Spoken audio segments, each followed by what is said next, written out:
How to make tea fast.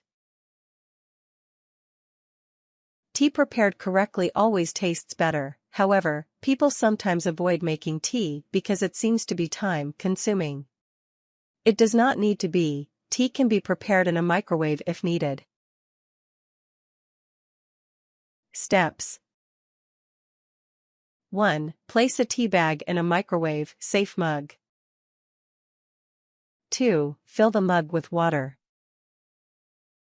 3. Place mug in microwave for 12 to 2 minutes on high.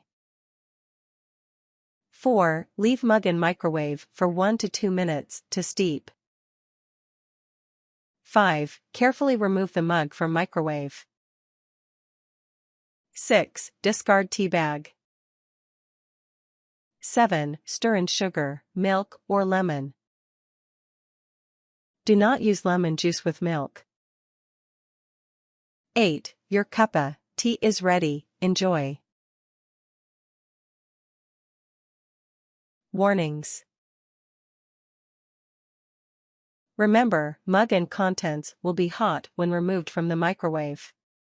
Always use microwave-safe cups or mugs. Follow all microwave and other safety precautions. Things. Microwave. Microwave-safe mug. Tea bag. Spoon or stirrer. Sugar, milk, lemon or other favorite mix-ins as desired.